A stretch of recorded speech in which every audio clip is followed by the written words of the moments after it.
नमस्कार, श्री स्वामी समर्थ. तुमचं सर्वांचं आजच्या नवीन ब्लॉगमध्ये पुन्हा एकदा खूप खूप खूप मनापासून स्वागत आहे. तर कसे आहात तुम्ही सर्वजण? आय होप सगळे एकदम छान असतील, मजेत असतील, आनंदात असतील. आणि वातावरण बघा किती सुंदर आहे. मी छत्रपती संभाजीनगरमध्ये सध्या आहे, बहिणीकडे आलेली आहे. आणि आम्ही इथे आल्यापासून इकडे असंच वातावरण आहे. म्हणजे सकाळी थोडंफार ऊन पडतं आणि त्यानंतर दुपारी 3 नंतर वगैरे ढगाळ वातावरण सुरू होतं आणि मग त्यानंतर पाऊस यायला सुरुवात होते. आणि असं होतं ना की पावसाच्या येण्याने आमचे जे प्लॅन्स असतात ते सगळे बिघडून जातात. पण तरी आम्ही आज शॉपिंगला जायचं ठरवलं आहे आणि त्यासाठी म्हटलं घरातली कामं पटापट आवरून घेऊया आणि मग दुपारी 4-5 वाजता वगैरे आम्ही शॉपिंगला जाणार असा आमचा प्लॅन ठरलेला आहे. तर बघू पुढे कशा प्रकारे कसं प्लॅनिंग होतं ते. मराठवाड्यामध्ये ज्वारीचं पीक हे सर्वात जास्त पिकतं आणि ज्वारी अतिशय उत्कृष्ट प्रतीची इथे मिळते. तर ही जी ज्वारी आहे ते माझ्या बहिणीने विकत घेतलेली आहे आणि माझ्या पप्पांना ही म्हणजे जे दळणाची वगैरे कामं असतात ना, धान्य वगैरे क्लीन करायची वगैरे, ती दळणाची कामं माझ्या पप्पांना एकदम चांगली जमतात. कारण मुळातच माझे पप्पा शेतकरी आहेत. तर आम्हाला ते पाखडणं आणि साफ करणं आणि निवडणं हे सगळं जमत नाही, म्हणून पप्पा तिला हेल्प करतात आहे. इनफॅक्ट आमच्या गावावरून जेवढं धान्य येतं, म्हणजे जे आमचं गाव आहे ते तिथे शेती आहे आमची. तर शेतीतून आमचं जेवढं उत्पन्न येतं, गहू वगैरे येतात, बाजरी येते, ते सर्व साफ करण्याचं आणि दळणाची कामं पप्पाच करतात. आणि पप्पांचं हे फेवरेटसुद्धा आहे. बर्फ लावते का? असंच. बाहेर क्लायमेट एवढं खराब आहे, हे बघ, सगळा पाऊस पडेल की काय असं वाटतंय. पण पाऊस पडलाच नाही अजून.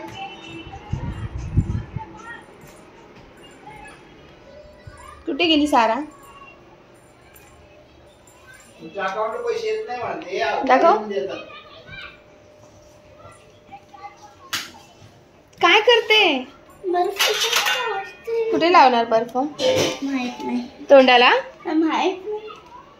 तर दुपारी थोडासा आराम केल्यानंतर माझी बहीण बोलली की लवकर आता उठूया आणि तयारी करूया आणि लवकर निघूया, कारण जर पाऊस आला तर आपल्याला बाहेर नीट शॉपिंग करता येणार नाही. तर शॉपिंगची हौस तिला आणि आम्हाला दोघींना आहे. आणि माझा नाशिकच्या मार्केटचा शॉपिंगचा जो व्हिडिओ आहे तो खूप जास्त व्हायरल झाला आहे. तो व्हिडिओ खूप लोकांनी त्याला लाईक केला आहे, कमेंट केला आहे. तर मग माझ्या बहिणीचं असं म्हणणं होतं की तू संभाजीनगरचा सुद्धा व्हिडिओ बनव मार्केटचा, म्हणजे लोकांना व्लॉगमधून कळेल की इकडे सुद्धा किती मोठं मार्केट आहे. कारण प्रत्येक शहराची एक खासियत असते आणि प्रत्येक शहरामध्ये वेगवेगळ्या प्रकारच्या वस्तू आपल्याला मिळतात आणि काहीतरी डिफरन्स प्रत्येक शहरामध्ये असतोच. नाशिक मार्केट जसं आहे तसंच इथलं मार्केट असेलच असं नाही. तर मग आम्ही म्हटलं चला नाशिकच्या मार्केटसारखाच संभाजीनगरच्या मार्केटचा सुद्धा आपण व्लॉग बनवूया. तर माझा फेवरेट काम असतं शॉपिंगचा व्लॉग बनवणं, म्हणजे कारण आपली शॉपिंगसुद्धा होऊन जाते आणि प्लस व्लॉगसुद्धा बनून जातो. संध्याकाळचे साधारण 4:30 वाजलेले असतील आणि मी चहा ठेवलेला आहे. तर पप्पा तर झोपलेलेच होते आणि मुलंही मस्ती करत होती, पण मुलं चहा घेत नाही. तर हा चहा फक्त माझ्यासाठी आणि शिल्पूसाठीच ठेवलेला होता. तर म्हटलं पटकन चहा पिऊन आपण लगेच निघूया, कारण वातावरण असं झालं होतं की ढगाळ एकदम वातावरण झालेलं होतं आणि असं वाटत होतं की पाऊस येईल की काय. मुलांना साधारण 4:30-5 वाजता भूक लागते, म्हणून त्यांच्यासाठी आम्ही पिझ्झा ऑर्डर केला होता. व्हॉल्केनो पिझ्झा त्यांचा फेवरेट आहे. किती पीसेस वाला आहे आणि काय आलं याच्यासोबत? ओहो, गार्लिक ब्रेड. आणि हे कोणासाठी आहे? माझ्यासाठी नाही, हे माझ्यासाठी. खाली गेली. ए दादा चल लवकर खाऊन घ्या झाला. सारा धर तुझं वाला ओपन कर. हे काय आहे? चॉकोलावा. चॉकोलावा? Wow, choco lava. दाखव सारा, ओपन कर. केस मागे करते. चमचा नाही एवढूसा? हो. स्पून नाही आलं याच्यासोबत? ते तुटत का नाहीये? कृषी जरा नीट, अन्न आहे ते.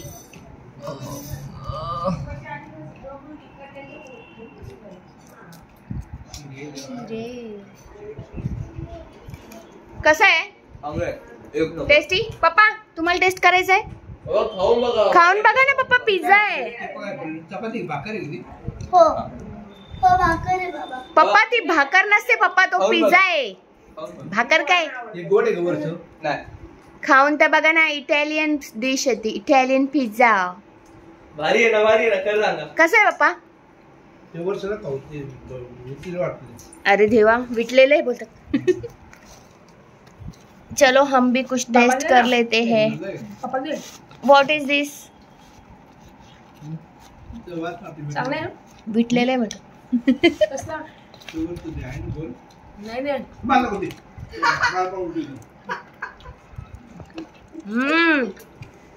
मस्त आहे. 250 रुपये पडले. पैसे वाचते 200 रुपये. माऊ एक काढून दे मला पीस. कसा आहे माऊ? एकदम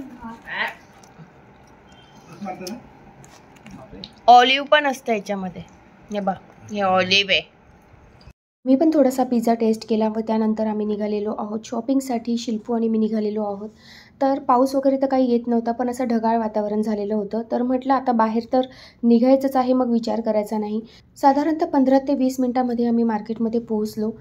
मार्केटमध्ये गेल्यावर सर्वात आधी आम्ही बघितलं की जास्त काही रश नव्हती, पण आम्ही सुरुवातीला गेलो तेव्हा नव्हती रश, पण नंतर हळूहळू गर्दी वाढायला लागली. तर इथे जे गायत्री चाट भंडार आहे ते खूप फेमस आहे. इथला समोसा खूप जास्त फेमस आहे. मला काही खूप जास्त शॉपिंग करायची नव्हती, फक्त मी बघत होती की कुठे कुठे काय काय आहे. आधी तर आम्ही पूर्ण मार्केट फिरलो आणि फक्त बघतच होतो की कुठे काय आहे. पण एक जे दुकान होतं, तिथे दुकान नव्हतं ॲक्च्युली, तो माणूस जो विकणारा होता तो घेऊन उभा होता ह्या सर्व वस्तू. तर त्याच्याकडे इतकी सुंदर ज्वेलरी होती आणि खास करून ही जी साऊथ इंडियन ज्वेलरी आहे ती खूप सुंदर होती. तर साधारण 700-800 रुपयामध्ये त्याच्याकडे ज्वेलरी अवेलेबल होती. त्यानंतर साड्यांची पण इथे भरपूर सारी दुकानं आहेत आणि खूप चीप रेटमध्ये इथे साड्या मिळतात. तर साधारण 150 रुपयापासून इथे साड्या स्टार्ट होतात किंमत, आणि 1000-2000 तुम्हाला जशी पाहिजे तशी साडी इथे मिळते. तर ही ब्लॅक कलरची साडी मला खूप जास्त आवडली होती आणि ही फक्त 300 रुपयाची साडी होती. तर मला ही आवडली म्हणून मी घेऊन टाकली. त्यानंतर अशा बऱ्याच प्रकारच्या साड्या इथे होत्या, म्हणजे कोणाला देण्या घेण्यासाठी वगैरे. तर शिल्पूनेसुद्धा 2 साड्या घेतल्या 200-250च्या. त्यानंतर तिने गजरे घेतले. हे गजरे तिने देवाला वाहण्यासाठी घेतले. त्यानंतर आम्हाला भूक लागली होती म्हणून इथे उत्तम मिठाई भंडार म्हणून एक हॉटेल आहे, म्हणजे छोटंसं असं हॉटेलसारखंच आहे, पण इथली टेस्ट जी आहे ना ती खूप ऑसम आहे. तर मला माझी बहीण बोलली की सुप्रियाताई सुळेसुद्धा जेव्हा संभाजीनगरला आल्या होत्या तेव्हा त्यासुद्धा इथे नाश्ता करण्यासाठी आल्या होत्या. इतकं फेमस आहे हे प्लेस की सगळ्यांनाच माहिती आहे. उत्तम मिठाई भंडार नाव आहे, पण इथे सर्व प्रकारचा नाश्ता मिळतो. तर आम्हाला तर मूगभजी खायची होती, पण काय झालं ना, आम्हाला थोडासा उशीर झाला. त्यांनी सांगितलं की मूगभजी तर संपलेली आहे. जिलेबी खूप जास्त टेस्टी आहे. ती जिलेबी नसून त्याला इमारती असं म्हणतात आणि इतकी जास्त टेस्टी होती. खूप गरम गरम त्यांनी आम्हाला आणून दिली होती आणि जो कोणी तिथे नाश्ता करायला येत होता ना सर्वांनी घेतली होती ती इमारती.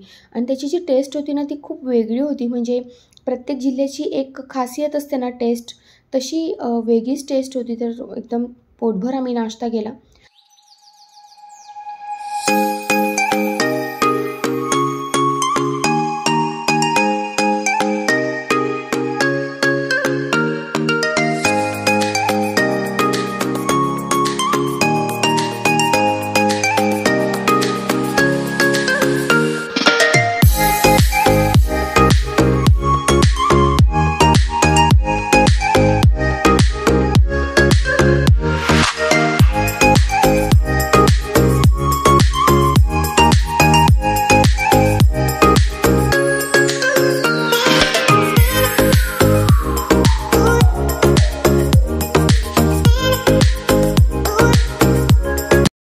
माझी बहीण मला बोलली होती की आमच्या इथे खूप चांगल्या प्रतीचे अत्तर वगैरे मिळतात, तर मलासुद्धा अत्तर घ्यायचं होतं. तर मी तिला बोलले की चल आपण अत्तर घ्यायला जाऊया. आणि हे जे मार्केट आहे इथे बरीच अशी दुकानं आहे जिथे चांगल्या प्रतीचं अत्तर तुम्हाला मिळतं, अगरबत्त्या मिळतात आणि त्यांची क्वालिटीसुद्धा अतिशय उत्तम अशी असते. तर म्हटलं चला आपण घेऊनच टाकूया. त्यांनी आम्हाला अनेक प्रकारचे अत्तर दाखवले. त्यानंतर जे सिलेक्टिव्ह आहे म्हणजे चंदन, रोज असे जे सिलेक्टिव्ह चांगल्या प्रतीचे जे अत्तर आहेत ते आम्ही घेतले. त्यानंतर आम्ही गेलो लस्सी प्यायला, जी इथली खूप फेमस अशी लस्सी आहे ती आम्ही प्यायला गेलो होतो. तर जिथे आम्ही लस्सी पित होतो तिथे समोरच एक सुंदर मंदिरावर माझी नजर गेली. या मंदिराला संभाजीनगरचं ग्रामदैवतसुद्धा म्हणतात आणि या मंदिराचं नाव आहे सुपारी मारुती मंदिर, जे अतिशय प्रसिद्ध आहे आणि खूप जास्त गर्दी होती या मंदिरामध्ये. आम्हीसुद्धा देवाचं दर्शन घेतलं व त्यानंतर आम्ही निघालेलो आहोत पुढे देवाचं सामान घेण्यासाठी. माझ्या बहिणीला देवाचं भरपूर सामान घ्यायचं होतं, तर तिथेच एक दुकान आहे समोरच, ह्या मंदिराच्या समोरच. तर तिथून आम्ही काही सामान घेतलं, म्हणजे तिला धूप वगैरे, अगरबत्त्या असं काही सामान घ्यायचं होतं. पण हे जे दुकान होतं, या दुकानामध्ये सर्व प्रकारच्या देवाच्या वस्तू अवेलेबल होत्या. तर हे काही धूप ज्या आहेत ते तिने घेतलेले आहेत. आणि मग त्यानंतर तिथे माझं लक्ष गेलं की खूप सुंदर अशा पाटांवर छोटे छोटे देवांचे पाट असतात, जे देव ठेवण्यासाठी, मूर्त्या ठेवण्यासाठी आपल्याला कामाला येतात. त्यानंतर कलश वगैरे ठेवण्यासाठी. तर हा जो छोटा पाट आहे तो पूर्णपणे लाकडाचा आहे आणि खूप सुंदर असा पाट होता. तर मला जेवढं जमेल तेवढं मी शूट करण्याचा प्रयत्न केला आहे आणि तुम्हाला या व्हिडिओमध्ये दाखवण्याचा प्रयत्न केला आहे. पण एवढं फिरताच आम्ही थकून गेलो व त्यानंतर घरी जाण्यासाठी निघालेलो आहोत. तर आता मी ब्लॉगला एंड करते. आय होप तुम्हाला आजचा ब्लॉग आवडला असेल. तर नक्की व्हिडिओला लाईक, शेअर आणि सबस्क्राईब करा. चला तर मग पुन्हा भेटू अशाच एका सुंदर व्हिडिओमध्ये. तोपर्यंत श्री स्वामी समर्थ.